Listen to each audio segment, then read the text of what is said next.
Hi guys, it's Matt here with the Gadget Guy channel. This is actually our inaugural video, so please bear with me. It may not be the most polished video, but it's a good place to start. Today what I'll be doing is an unboxing and overview of the RCA Viking Pro 10.1 inch Android 2-in-1 tablet. It's comes with 32 gig of onboard storage. I was actually looking initially for probably a more expensive tablet. I was looking for something that would last me a while, be very responsive.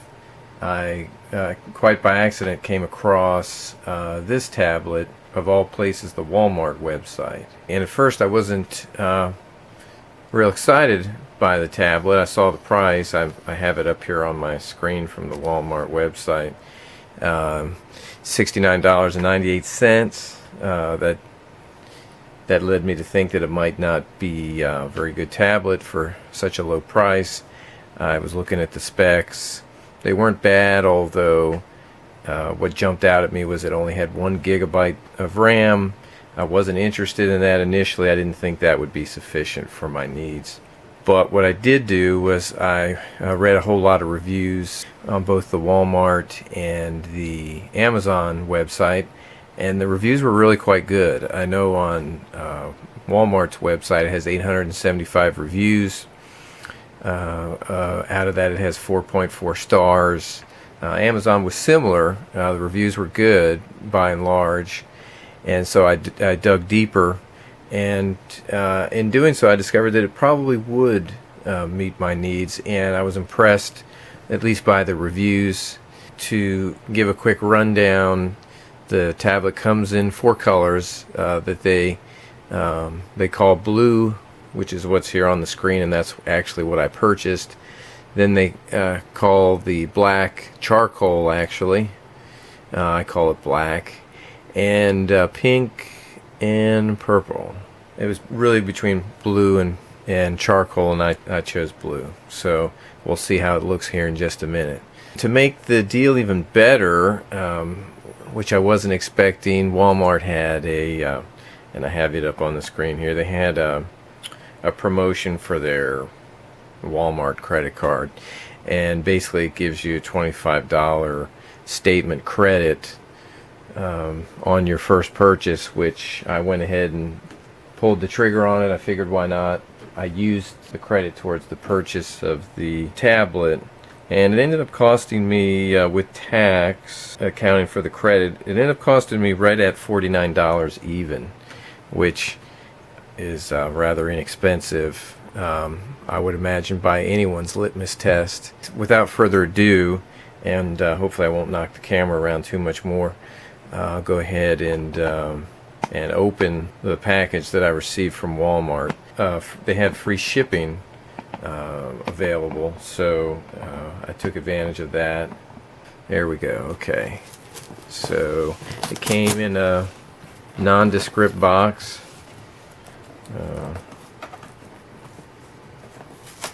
Which is a little bit harder to open than I expected.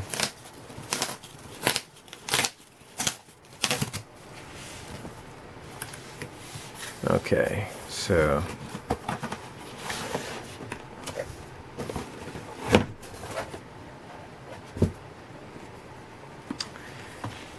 here we have the tablet, or the box anyway. Nothing overly special about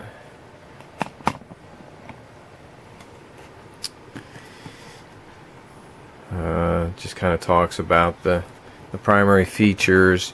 One thing that I thought was very interesting about this particular tablet was that it came with a keyboard dock. Initially I was looking at one of the Samsung Galaxy tablets, which is a superior tablet. I mean, it's a high-end tablet, and to get the keyboard dock with it was an extra $100. So the Samsung keyboard dock in and of itself cost twice as much as what I paid for this 10-inch tablet and the keyboard dock combined. So the Viking Pro is a quad-core tablet.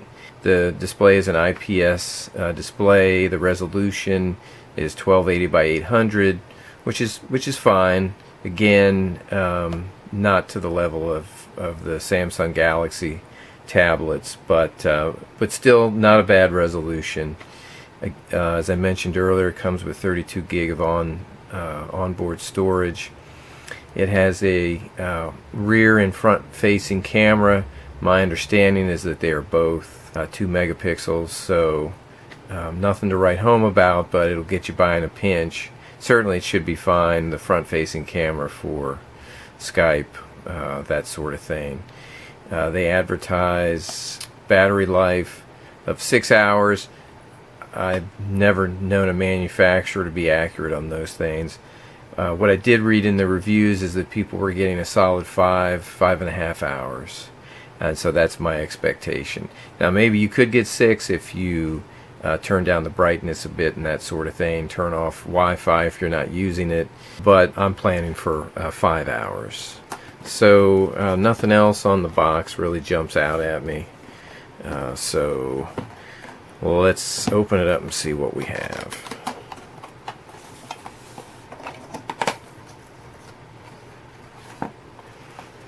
Let's see. This here is simply, I wonder if these are the, it's about as much of a user guide as you get. It just basically tells you how to turn it on, which isn't very enlightening, really.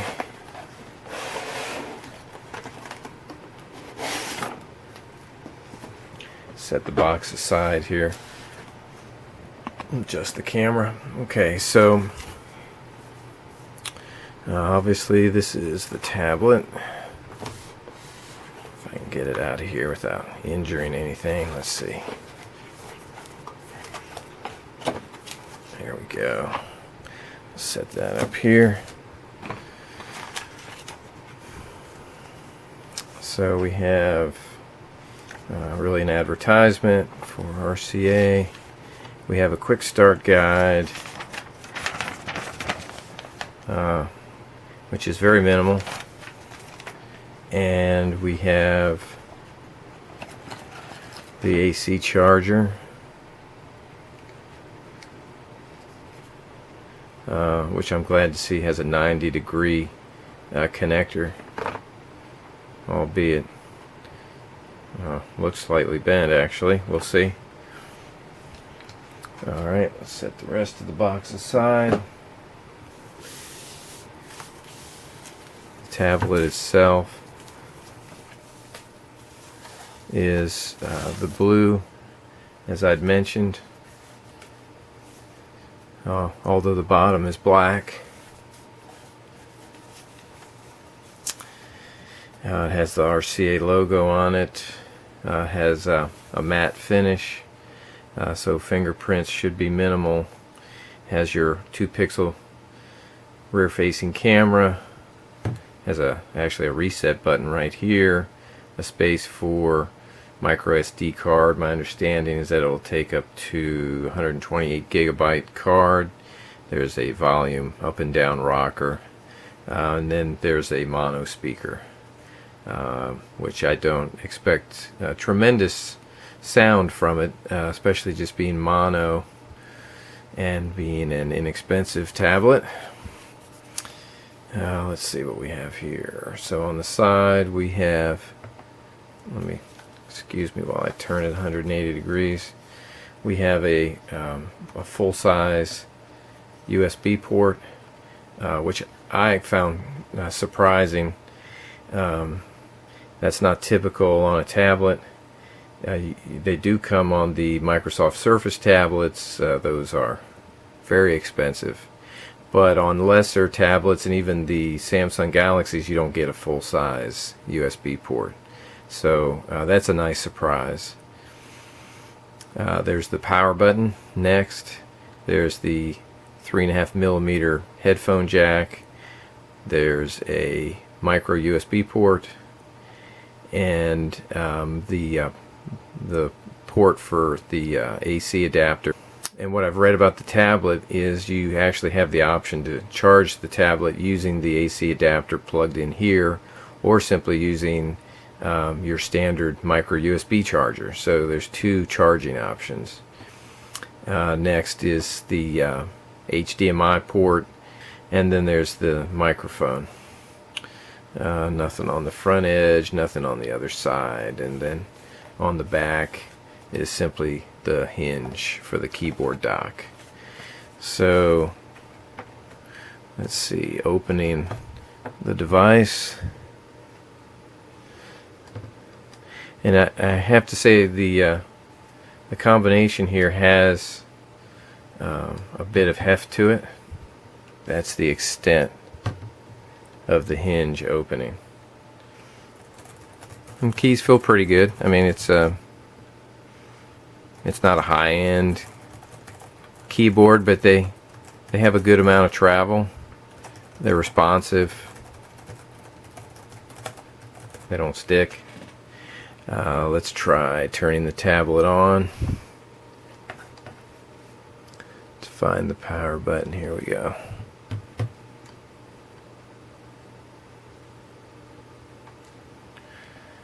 Okay.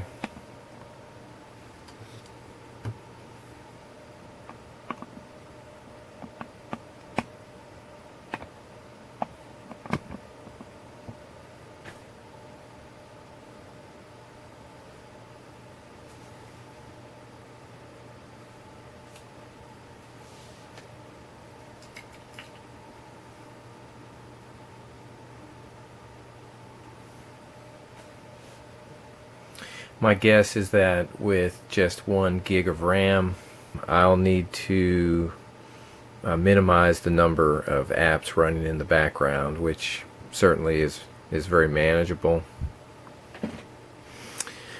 Let's see, I want to go ahead and set up Wi-Fi.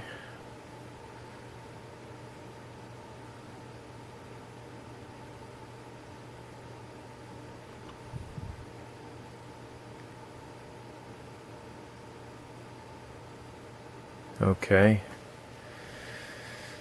it's setting up the Wi-Fi at the moment. It says it may take up to 2 minutes. I don't know if that's actually true or not. It seems a little lengthy. Oh, I see. Okay, so it's checking for updates. The built-in trackpad here on the keyboard dock is quite responsive. It's what I'm accustomed to with a regular laptop, knowing full well this isn't a laptop.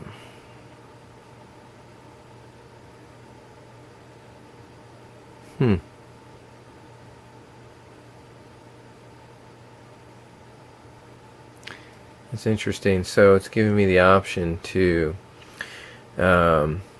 copy my setup from another Android device to this tablet.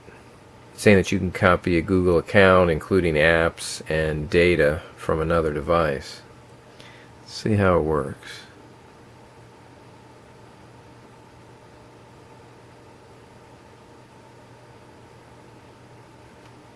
Okay. So my other device that I'm using for this test is my first generation Moto X. So it wants me to open the Google app on my smartphone, which I did. Set up my device. Alright, now my smartphone is searching for devices and has found the tablet. Now it's connecting to the tablet. It says it's copying my Google accounts and data over to the tablet. Now it's telling me to finish the setup from the tablet itself. Alright, so let's see what we get. See if that works.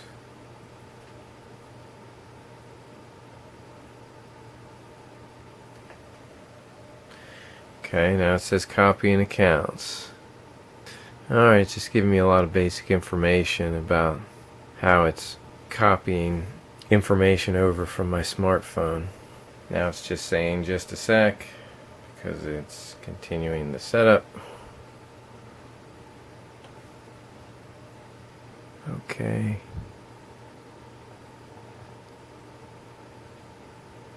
So it looks like it's brought over 2 of my Google accounts. Okay. We're going to protect this device with a pattern. Okay, how about that?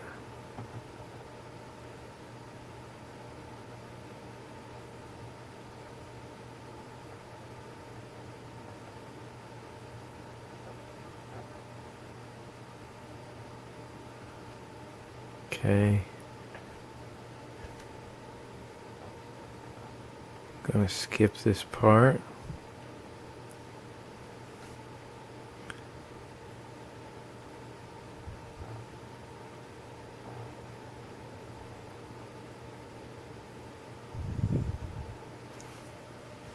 Basically at this point I've finished setting up the tablet. We're up at the home screen now, and this is how it looks out of the box. I haven't changed anything.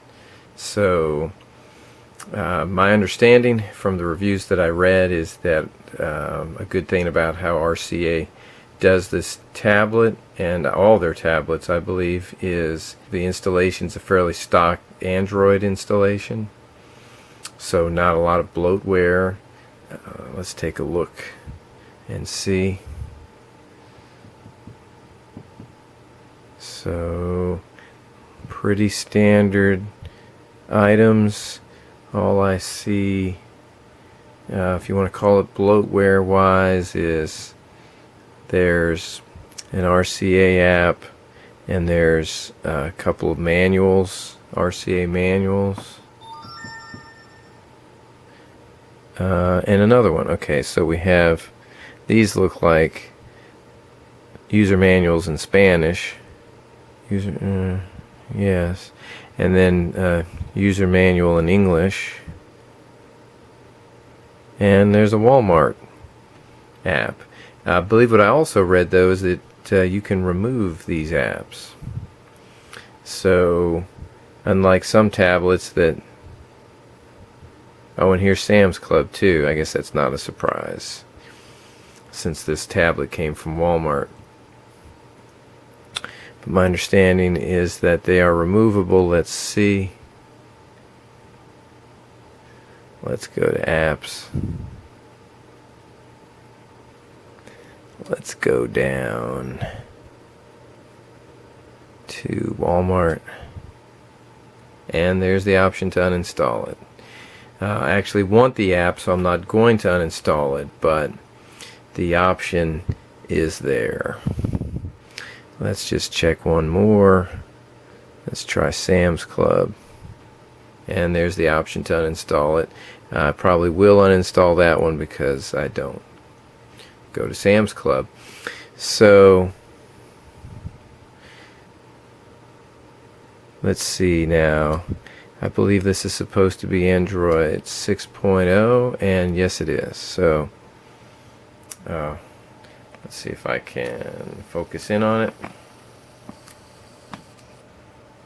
It does say Android version 6.0. Huh. And they've actually got shortcuts to the user manuals on this page as well.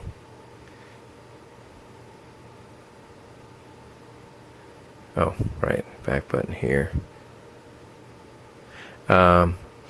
Actually, let me go back there for a second. Let's check our storage space. It says that there's 421 megabytes of 24.68 gigabytes in use. The operating system apparently takes up just under 7.5 gigs worth of space, it would appear.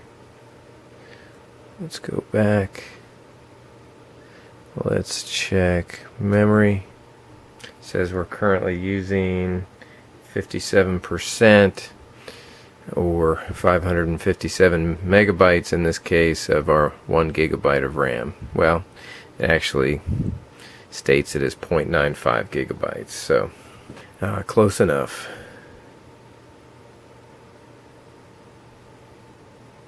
Our battery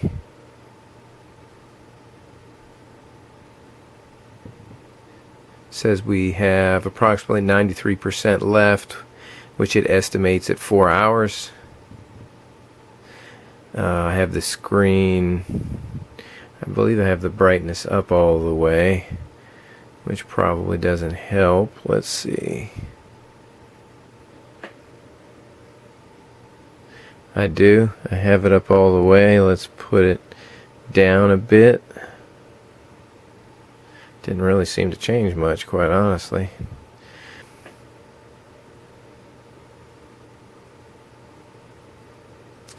The tablet seems to respond quickly.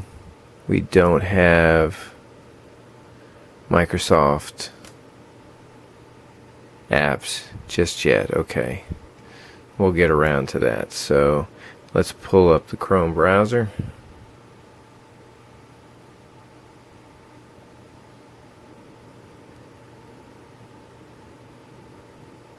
Wants me to sign in.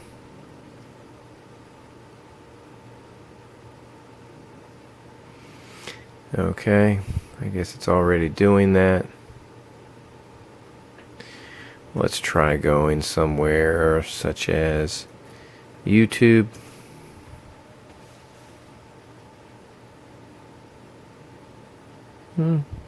It's pretty responsive. Let's see how well it plays a video.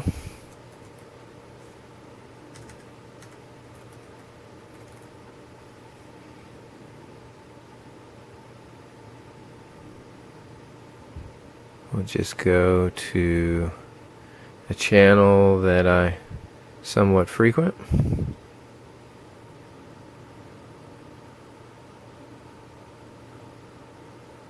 Here we go. Let's try this one. Oh, seems to be playing fine. Hello and welcome back to this episode of 8-Bit Unboxing. We're going to unbox all of the things that you guys have donated to me during the months of... The sound is not bad, especially for a mono speaker. Let's see. During the last 2 months, I've definitely received a lot of interesting things. So let's see how loud the speakers get. And I have to admit, being stumped as to who this was from or what it was, because it just says an artist on Redbubble. Okay, that's all the way. It's not bad, and even though it's up all the way, I don't hear any distortion, or it was up all the way. That's good. Okay, so let's pause. The response is good. This is what I had read in the online reviews, which is what led me to give it a try. People had some really good experience with the responsiveness of the device. Again, my guess is if you build up too many running processes in the background, then some of this responsiveness might dissipate a bit. But I don't plan to do that, so I understand that 1 gigabyte is a limitation. Now, to focus on the keyboard a little bit, it's a pretty good size. It reminds me a little bit of my old Asus EE PC, which actually I still use every day. Just love the little device, which by the way was a real slug when I bought it over 8 years ago, and it was running Windows 7 Starter. But several years ago I loaded Linux Mint on it, and it is such a snappy and responsive little device, and it works great as my daily driver. But anyway, I'm getting off track. So this keyboard does remind me quite a bit of the EE PC keyboards, the size, the layout, and something that this keyboard has is a top row here of shortcut keys. So there's a back button, a home button, search button, and all kinds of relevant buttons. You know, volume up, down, mute, brightness, increase and decrease, and shortcut to settings, and the camera. I believe those will be kind of handy to just kind of have there as quick access keys. You know, one of the great things about this device is it's a 2-in-1 device, which means, of course, that it detaches from the keyboard dock, and it detaches very easily, and it has this magnetic interface here, so that it connects to the dock magnetically. It pulls itself in, it connects very nicely, and as I read in the reviews, it stays, yeah, doesn't fall out. Maybe I should show that better. So as I read in the reviews, it stays in place and is not prone to fall out. The keyboard, in my opinion, it feels a little bit lighter than the tablet itself, but it has enough weight to it that it holds the tablet up just fine. As a matter of fact, I'm lifting it up and it's not prone to fall back, and well, until I've lifted it up a great deal.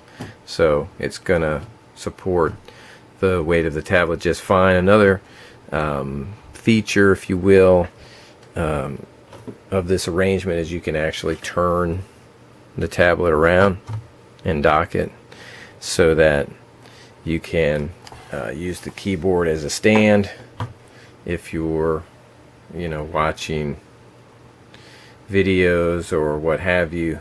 Plus, like some tablets these days, you can stand it up in a kind of an A shape as well, and it'll perform just fine this way. Not really probably a way that I'll typically use it, but I most likely will use it this way. And when I'm watching video content. However, I believe that the majority of the time I'll be using it this way.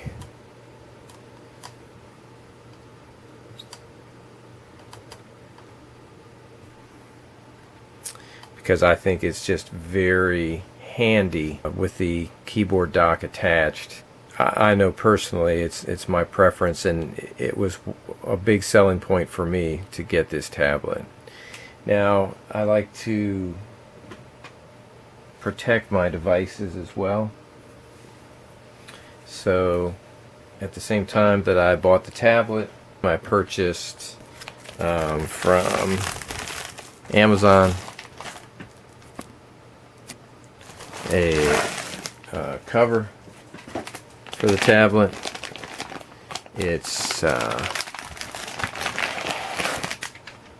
It is not the same color as the tablet. The case is made for this specific tablet. Okay, folks, the video up to this point was actually shot 13 months ago, back when I first bought the tablet, and got pretty distracted over the last year and never finished the video. But now that I've got my partner Gizmo here,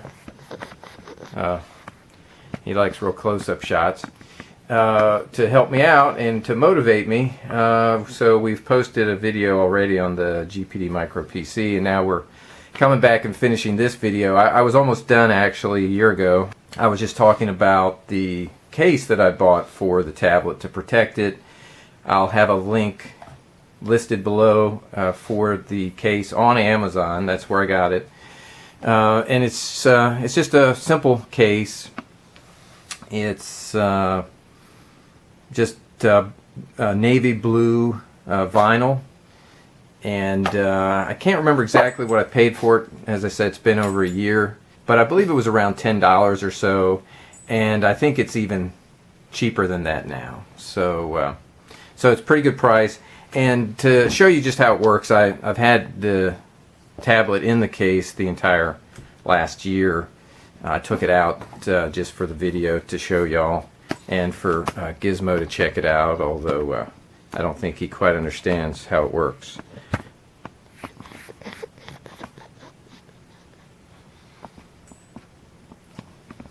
Okay, so I'm just going to slide it in the case real quick and show you how it works. And by the way, the tablet came originally with what looks to be a just a cheap screen protector for shipping or whatever. But to be honest, I left it on, and it's worked really great. I haven't even bothered to buy a screen protector. I haven't noticed any degradation in the picture that I see on the screen, so I just left it on there. But anyway, so the tablet just slides into the top, and then there's this flap here at the bottom, and it folds under the tablet. Matter of fact, gotta remember exactly how I did it, because it's got Velcro there. You don't want it to stick before you have it lined up. Yeah, so the flap goes behind the tablet, and then you just kind of push the whole thing together so the Velcro connects. And then the tablet just sits into the top. Let's see, let's maybe turn it on here. So the tablet sits in the top. The keyboard connects to the tablet magnetically. So you just kind of slide it up to the slot there, and it just attaches itself basically. It's very convenient.